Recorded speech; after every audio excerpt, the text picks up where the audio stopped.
Today we're going to be reading a few chapters. So this part is going to include the intersections passage, and then the little passage called the levers, as well as the chapter called 13. So here we go with part 3 of the book. It's called Intersections, and this is a quote from her, Friedrich Thiessen. It says, "I would dearly love to read the reactions, the observations of each and every person who walks through the gates of Les Cirques de Rêve, to know what they see and hear and feel, to see how their experience overlaps with my own and how it I've been fortunate enough to receive letters with such information, to have reviewers share with me writings from journals or thoughts scribbled on scraps of paper. We add our own stories, each visitor, each visit, each night spent at the circus. I suppose there will never be a lack of things to say, of stories to be told and shared." All right, this is a new, it's like one of those living statues that we've seen, like from the Snow Queen, who then becomes the living angel and stuff like that. This is another one of those. Okay, so this one's called The Lovers. It's written from the point of view of us experiencing the circus. Standing on the platform in the midst of the crowd, high enough that they can be viewed clearly from all angles, are two figures still as statues. The woman wears a dress, something akin to a bridal gown constructed for a ballerina, white and frothy and laced with black ribbons that flutter in the night air. Her legs are encased in striped stockings, her feet in tall black button-up boots. Her dark hair is piled in waves upon her head, adorned with sprays of white feathers. Her companion is a handsome man, somewhat taller than she, in an impeccably tailored black pinstripe suit. His shirt is a crisp white, his tie black and pristinely knotted. A black bowler hat sits upon his head. They stand entwined but not touching, their heads tilted toward each other, lips frozen in the moment before or after the kiss. Though you watch them for some time, they do not move, no stirring of fingertips or eyelashes, no indication that they are even breathing. "It cannot be real," someone nearby remarks. Many patrons only glance at them before moving on, but the longer you watch, the more that you can detect the subtlest of motions, the change in the curve of a hand as it hovers near an arm, the shifting angle of a perfectly balanced leg, each of them always gravitating toward the other, yet still they do not touch. Okay, so remember that this pops up right after the tete-a-tete chapter, and so it's not hard to figure out who this is supposed to be a statue of, and probably that these people are the ones who put this statue here. We know that the what do they call them, living statues. We know that the idea was thought up by the Burgess sisters, but we know that this one is probably put there by the two people it's modeled after. All right, so next we're going to go to a chapter called 13. We're in London. It's October 13th, Friday the 13th, 1899. The grand anniversary celebration for Les Cirques de Rêve is not held after 10 years, which might have been expected and traditional, but when the circus has been open and traveling for years amounting to 13. Some say it is held then because the 10th anniversary had come and gone, and no one thought to have a party for it until after the fact. The reception is held at Chandrash Christophe Lefauve's townhouse on Friday, October 13th, 1899. The guest list is exclusive. Only members of the circus and some select and special guests are in attendance. It is not publicized, of course, and though some might speculate that the event has something to do with the circus, there is no way to be certain. Besides, no one truly suspects the infamously black and white circus would be associated with an event so full of color. It is extremely colorful, with both the house and the partygoers adorned in a rainbow of shades. The lights in each room are specially treated, greens and blues in one, red and oranges in another. The tables dotting the dining room are shrouded in vibrant patterned tablecloths. The centerpieces are elaborate floral arrangements with only the brightest of blooms. The members of the ensemble that plays odd but melodic and danceable tunes in the ballroom are bedecked in suits of red velvet.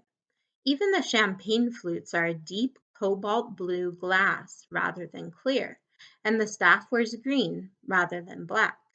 Chandrash himself wears a suit of vibrant purple with a gold paisley waistcoat, and throughout the evening he smokes specially made cigars that spout matching violet smoke. A spectrum of roses, ranging in shades from natural to the unimaginable, sits in the golden lap of the elephant-headed statue in the foyer, petals cascading down whenever anyone moves by. Cocktails are poured at the bar in a variety of oddly shaped and colored glasses. There's ruby red wine and cloudy green absinthe. Tapestries of vibrant silks hang from walls and are draped over everything that will stay still. Candles glow in stained glass sconces, casting dancing light over the party and its attendees. Poppin and Widget are the youngest of the guests, being the same age as the circus. Their bright red hair is out in full effect, and they wear coordinating outfits of warm blue of a twilight sky edged in pinks and yellows. As a birthday gift, Chandrash gives them two fluffy orange kittens with blue eyes and striped ribbons around their necks. Poppet and Widget adore them and promptly dub them Boots and Pavo, though later they can never quite remember which of the identical kittens is which and refer to them collectively whenever possible. The original conspirators are there, save for the late Tara Burgess. Laney Burgess comes dressed in a flowing gown of canary yellow, accompanied by Mr. Ethan Bears in a suit of navy blue that is about as colorful as he can imagine, though his tie is a slightly brighter shade, and he pins a yellow rose to his lapel. Mr. A.H. arrives in his customary gray. Madame Podva attends after some coercion by Chandrash, gloriously adorned in golden silks embroidered with red filigree, crimson feathers in her white hair. She spends most of the evening in one of the chairs by the fire, watching events unfold around her, rather than participating in them directly. Herr Friedrich Thiessen is there by special invitation, under the condition that he is not to write a single public word about the gathering, nor mention it to anyone. He promises this gladly and attends wearing mostly red with a touch of black, a reversal of his usual attire. He spends the majority of the evening in the company of Celia Bowen, whose elaborate gown changes color, shifting through a rainbow of hues to complement whoever she is closest to. There are no performers save the band, as it is difficult to hire entertainment to impress a gathering that is comprised predominantly of circus members. Most of the evening is spent in conversation and socializing. Okay, so this party is over the top. It is extremely colorful, just a total opposite of what you would normally see at the circus, knowing, of course, that the circus is all black and white. Okay, so this party is just everything you can imagine is multicolored. Like even the champagne glasses that they're drinking out of are colored. Everyone's wearing different colored outfits. I especially like Celia's gown, which changes to match whoever she happens to be standing next to. At dinner, which begins promptly at midnight, each course is styled in black or white, but bursts with color once pierced with forks or spoons, revealing layer upon layer of flavors. Some dishes are served on small mirrors rather than proper plates. Poppet and Widget slip tastes of appropriate morsels to the marmalade kittens at their feet, while listening attentively to Madame Podva you guys, I don't know why I can't read today. While listening attentively to Madame Podva's tales of the ballet. Their mother admonishes that the content of said tales may not be entirely appropriate for a pair of just barely 13-year-olds, but Madame Podva continues, unfazed, glossing over only the most sordid of details that Widget can read in the sparkle of her eyes, even if she does not speak them aloud. Okay, so Madame Podva is telling stories from like her wilder days, and Poppet and Widget's mom is like, I don't think this is appropriate for the twins, but she goes on telling them anyways. Dessert consists mainly of a gargantuan tiered cake shaped to resemble circus tents and frosted in stripes, the filling with a bright shock of raspberry cream. There are also miniature chocolate leopards and strawberries coated in looping patterns of dark and white chocolates. After dessert has been cleared, Chandrash makes a lengthy speech, thanking all the guests for 13 spectacular years, for the wonderment of the circus that had been nothing but an idea more than a decade ago. It goes on for some time about dreams and family and striving for uniqueness in a world of sameness. Some of it is profound, and other bits are rambling and nonsensical, but is considered a sweet gesture by almost everyone in attendance. Many take the opportunity afterward to thank him personally for the party and the circus. Several make a point of commenting on his sentiments, except, of course, for his remark about how none of them seemed to age save for the Murray twins, which was followed by an awkward silence broken only by the sound of Mr. Barris coughing. No one dares mention it, and many seem somewhat relieved that Chandrash himself does not recall most of his comments even an hour later. There is dancing after dinner in the ballroom, where lengths of colorful, gold-embellished silk cascade over the walls and windows, glimmering in the candlelight. Mr. A.H. moves along the periphery, going mostly unnoticed and speaking with only a few of the other guests, including Mr. Barris, who introduces him to Herr Thiessen.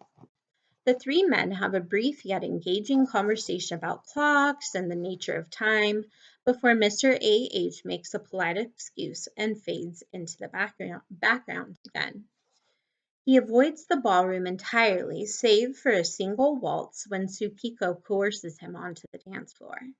She wears a gown fashioned from a pink kimono, her hair piled in an elaborate knotted style, and her eyes rimmed in a striking red.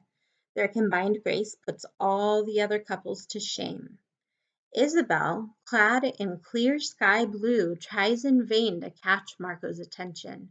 He avoids her at every turn and is difficult to spot in the crowd since he is dressed identically to the rest of the staff.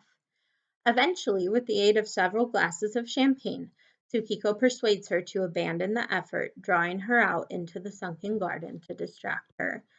So Marco, it almost kind of seems like Marco is maybe avoiding Isabel on purpose.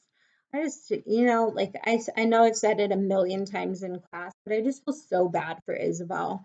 She is just basically pining after Marco. And instead of just coming right out and telling her, like, hey, I'm not into this, or letting her leave the circus, he just continues to string her along, and it's so sad. What else did we want to talk about? Chandrash mentions in his speech that no one's aging, and everyone's just like, nobody knows what to say about all that because nobody comes out right and says things like that. Okay, so let's keep going. Marco's attention when he is not being ordered around by Chandrash or hovering over Madame Podva, who hits him with her cane when he asks her multiple times if she is in need of any assistance, belongs only to Celia.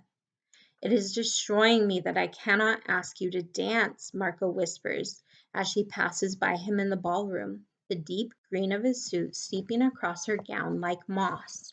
Okay, pause for a second, you guys. I want to see how long it's been since the tete-a-tete chapter, which is where they, where they spent their alone time and the sparks started to fly. Okay, so that was in 1896 when they did the little tour of Chandrash's house. And remember, he almost kisses her. He kisses her on the neck, I think, but like they don't have their real first kiss. We can see in that chapter that even when they touch, it creates this crazy force around them or energy. And so anyways, that chapter was 3 years ago.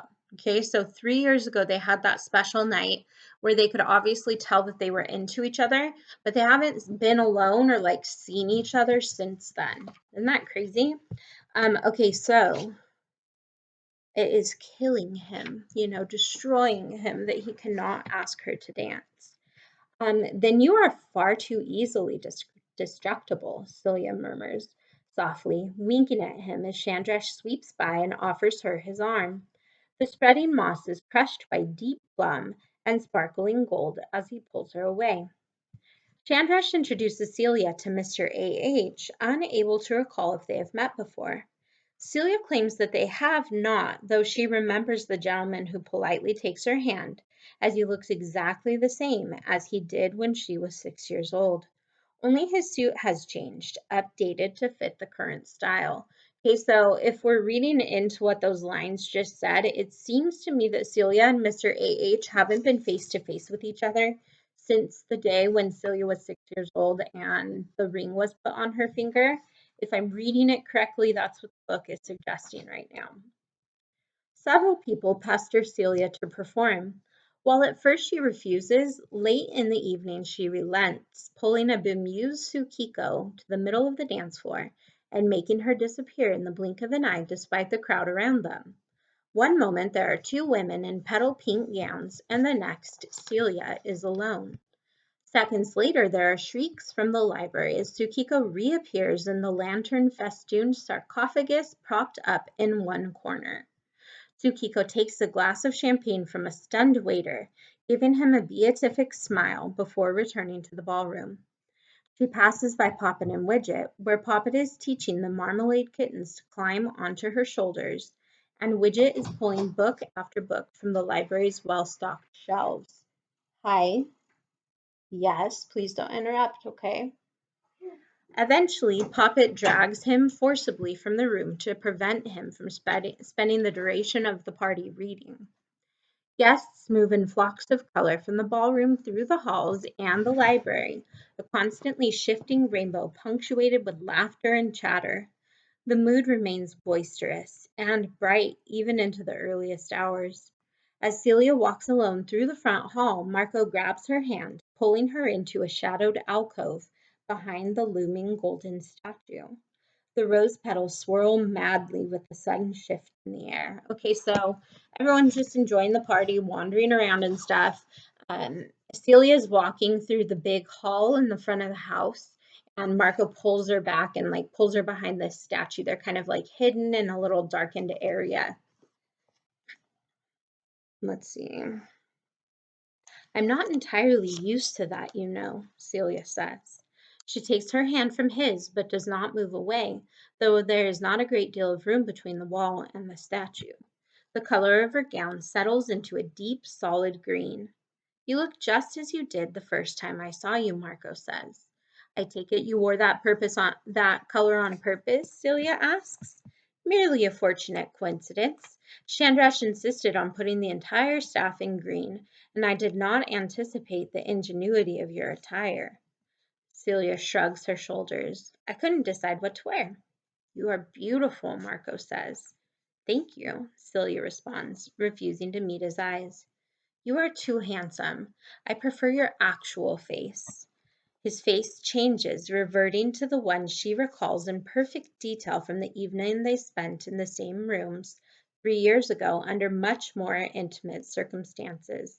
There's been little opportunity since then for anything more than two brief, stolen moments. Isn't that a bit risky to wear in this company? Celia asks. I'm only doing it for you, Marco says. The rest of them will see me as they always have. They stand, watching each other in silence as a laughing group moves through the hall on the other side of the statue. The din echoes through the space, though they stay far enough away that Celia and Marco escape any notice, and Celia's gown remains mossy and green.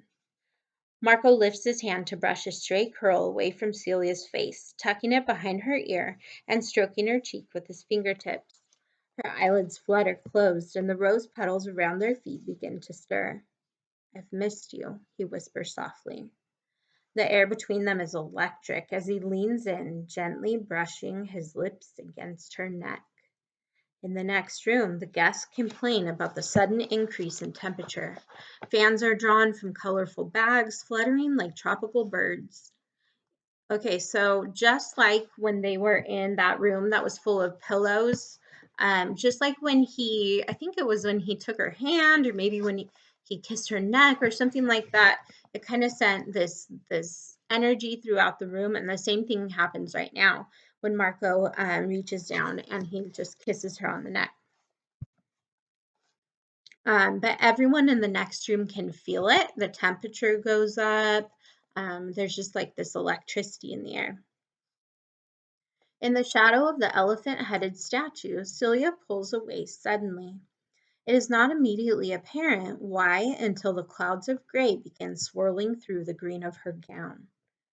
"Hello, Alexander," she says, dipping her head in acknowledgment to the man who has appeared behind them without a sound, not even disturbing the rose petals strewn across the floor. The man in the gray suit greets her with a polite nod. "Miss Bowen, I would like to speak with your companion privately for a moment, if you do not mind." "Of course," Celia says. She leaves without even glancing at Marco, her gown shifting from gray dawn to violet sunset as she walks down the hall to where the Murray twins are tempting their marmalade kittens with shiny silver coffee spoons. Okay, so they have their kiss, and they have their kiss, and Alexander, it's not a kiss on the lips, by the way. I want to make that distinction because I know you have a question about their first kiss, and their first kiss has not technically happened yet, but they're getting pretty close to it, and Alexander happens to catch them. Okay, so he says to Celia, I need to speak with Marco privately. It's kind of like if your parents caught you kissing your boyfriend or girlfriend, right? It's like super awkward. Mom and dad want to talk, and so now Marco is probably feeling a little bit like he's been caught or he's in trouble. Let's see what Alexander has to say. "I cannot say I find this behavior appropriate," the man in the gray suit says to Marco.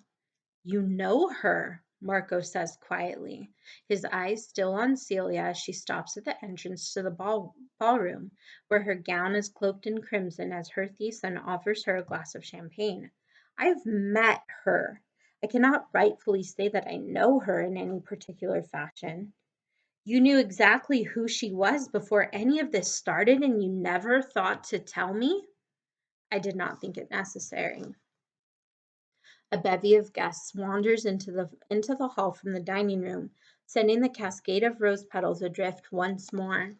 Marco escorts the man in the gray suit through the library, sliding the stained glass open to access the empty game room and continue their conversation. 13 years with barely a word, and now you wish to speak with me?" Marco asks. "I did not have anything particular to speak to you about. I simply wished to interrupt your conversation with Miss Bowen. She knows your name. She clearly has a very good memory. What is it you would like to discuss?" "I would like to know if I'm doing well," Marco says, his voice low and cold. "Your progress has been sufficient," his instructor says. "Your employment here is steady. You have a suitable position to work from." "And yet I cannot be myself. You teach me all these things, and then you put me here to pretend to be something I am not, while she is center stage doing exactly what she does." "But no one in that room believes it. They think she is deceiving them. They do not see what she is any more than they see what you are. She is simply more noticeable. This is not about having an audience. I am proving a point. You can do just as much as she does without passing it off as flamboyant spectacle and trickery. You can maintain your relative anonymity and equal her accomplishments. I suggest you keep your distance from her and concentrate on your own work." "I'm in love with her." Never before has anything Marco said or did elicited a visible response from the man in the gray suit, not even when he once accidentally set a table aflame during his lessons. But the expression that crosses the man's face now is unmistakably sad. Okay, so Marco says, "Yeah, but I'm in love with her." And immediately it's like Alexander's face just falls and he looks sad. I'm sorry to hear that, he says. It will make the challenge a great deal more difficult for you. We have been playing at this for more than a decade. When does it end? It ends when there's a victor. And how long does that take? Marco asks. It is difficult to say. The most recent previous challenge lasted 37 years, you guys. Okay, the last challenge that Hector and Alexander had against each other lasted for 37 years. That's crazy. We cannot keep this circus running for 37 years. Then you will not have as long a time to wait. You are a fine student. You are a fine competitor. How can you know? Marco asks, his voice rising. You've not even seen fit to speak to me for years. I've done nothing for you. Everything I have done, every change I have made to that circus, every impossible feat and astounding sight, I have done it for her. Your motives do not impact the game. I am done with playing your game, Marco says. I quit. You cannot quit, his instructor replies. You are bound to this, to her. The challenge will continue. One of you will lose. You have no choice in the matter. Okay, what is he not saying though? And I think Marco knows it too. But the fact that he says one of you will win and that's it is kind of suggesting what we've probably figured out to be true by this point, which is that one of them will win and the other one will die. Okay, so Marco is just starting to understand this. He's trying to quit. Alexander says, you can't quit. You're bound to it. You're here. This is going to happen. Marco picks up a ball from the billiard table and hurls it at the man in the gray suit.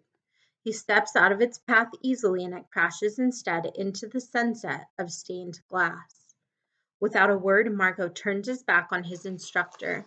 He walks out the door at the back of the room, not even noticing Isabel as he passes her in the hall, where she has been close enough to hear the argument. He goes directly to the ballroom, making his way to the center of the dance floor. He takes Celia's arm, spinning her away from her Thesan. Marco pulls her to him in an emerald embrace, so close that no distinction remains between where his suit ends and her gown begins. To Celia, there is suddenly no one else in the room as he holds her in his arms. But before she can vocalize her surprise, his lips close over hers and she is lost in wordless bliss. Marco kisses her as though they are the only two people in the world. The air swirls in a tempest around them, blowing open the glass doors to the garden with a tangle of billowing curtains. Every eye in the crowded ballroom turns in their direction. And then he releases her and walks away. By the time Marco leaves the room, almost everyone has forgotten the incident entirely. It is replaced by a momentary confusion that is blamed on the heat or the excessive amounts of champagne. Her Thesan cannot recall why Celia has suddenly stopped dancing, or when her gown shifted to its current deep green. Is something wrong, he asks, when he realizes that she is trembling. Okay, so Marco is so angry by what Alexander says. He storms into the ballroom, he grabs Celia in front of everyone, and he just kisses her.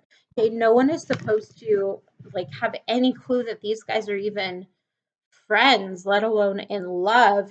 This is a big secret and they're not allowed to just do this in front of everyone.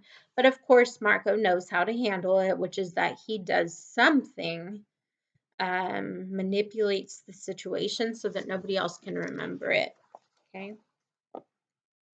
Mr. A.H. storms through the front hall, somehow avoiding tripping over Poppet and Widget, who are sprawled on the floor teaching Boots and Pavo how to turn circles on their hind legs. Widget hands Boots or Pavo to Poppet and follows the man in the gray suit. He watches as he crosses into the foyer, retrieves his gray top hat and silver cane from the butler, and leaves by the front door.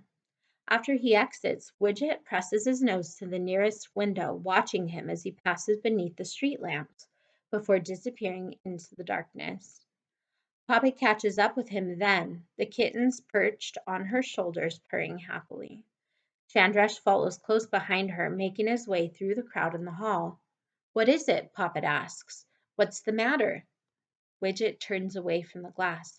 That man has no shadow, he says, as Chandrash leans over the twins to peer out the window at the empty street. What did you say? Chandrash asks, but Poppet and Widget and the orange kittens have already run off down the hall, lost in the colorful crowd. Okay, so you can draw your own conclusions as to what it means that Alexander has no shadow.